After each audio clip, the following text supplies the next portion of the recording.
Thank you, Madam Deputy Speaker. It's an absolute honour and pleasure to follow the terrific speech by my friend, member for Brighton, Kemp Town. Can I just start by thanking the people of Warwick and Leamington for their endurance and their self-sacrifice and their adherence to the guidelines these last few months. They managed to resist the temptation to go to Barnard Castle, for good reason, because of course we have the wondrous Warwick Castle, which recognise we don't actually have a beach at Warwick Castle, although it does bank the fine river Avon. It is a very attractive place in its own right. More seriously, I would like to express my thanks and those of all the residents of Warwick and Leamington, to all our frontline workers. We've seen through the last few months all these rainbows appearing in windows on every street in the constituency. Thanking our frontline workers, I'd like to thank those at Warwick Hospital, the Heathcote Rehab Hospital, and all in our health services and our emergency services, our care homes, our schools, and the key workers across our food and agricultural sector. And particularly also to our voluntary and charitable organisations like Warwick District Food Bank, who've done such a brilliant job, and I've seen firsthand the work they've done. And I will, too numerous to mention their names individually.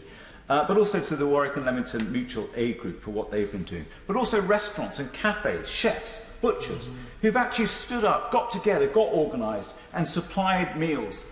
Very much, in the background, but they've done such a terrific job. And I'd like to place on record my thanks also to council officers for the speed with which they got the business grants out and expedited support for business rates as well. Without that, many businesses could have gone under so quickly.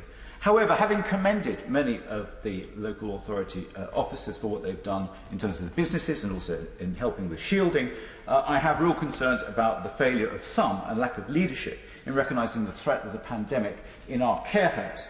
And whilst we had weekly meetings as representatives across Warwickshire, nowhere on the agenda was any mention of care, of social care, until I asked for it to be raised. And we had things like green waste on the agenda, but not care homes. And that just underlines how there was this absolute blindness to this issue that was clearly going to be a huge problem. 65,000 excess deaths, as we know, 400 in Warwickshire. And I believe we cannot wait for a government inquiry, whenever that may be. We need an interim urgent inquiry to take place, and I certainly will want to see one in Warwickshire, and I will be calling for one. Now let me just turn to the economy. And I want to start with, of course, our high streets, and I welcome the support that government is talking about, but we must, and I am calling on residents to back our businesses, back our local businesses, because they're the ones that provide the jobs, that provide the prosperity, and of course such great services. But we need to see infrastructure, and I very much hope that the government will find the money to support us in our Leamington station development, to create a proper 21st century transport hub. Now, I do appreciate the government and the work that it did in the furloughing scheme, but as has been evidenced in Australia and elsewhere, they've extended. Australia's just announced it's going to extend their furlough scheme by another 6 months. And that is what we need to see. We are going to face such a huge problem with unemployment coming into the autumn. And I just want to place on record the concern I have and have the campaigning for those who've been excluded by all the other support policies that the government has put in place, the 3 million that we've heard about.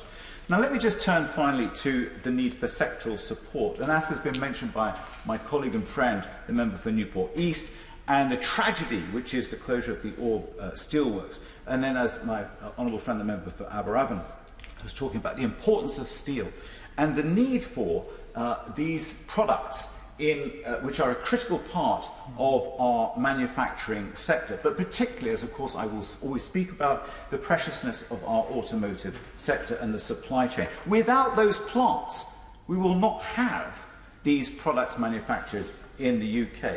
So I welcome the Chancellor's statement, but it was selective in supporting hospitality and construction. Yet in the West Midlands we have 58,000 people who work in the automotive sector. And that is why we need sectoral deals. We have, as we did in 2009, support for scrappage schemes and other support to different sectors. And that is what they're doing in other countries. If we do not restore these businesses, these markets, then investment is going to other countries, because that is what the international businesses will do. And no other sector faces the same headwinds that our automotive sector does. It faces changes in emissions regulations and, of course, the significant impact that will be from changes in our trading relationship with Europe. Now, finally, I just want to talk about the need to address climate change. And I very much hope that in the autumn we will see some sort of mention of industrial strategy from the Chancellor, who, to be fair, surprisingly did not talk about it on March the 11th and did not again recently. Because with the challenge of addressing climate change, we need economic change. And that is the huge opportunity. As has been heard elsewhere, we need to reduce the cost of our energy. We should have the cheapest energy in Europe because of the offer of wind, but we don't. Finally, Madam Deputy Speaker, I just want to say, can we urgently bring back Westminster Hall debates? We have heard, as with my honourable friend, the real need for those sorts of local debates. And can I finally just say my thanks to all the staff here and the security teams for what they have given us.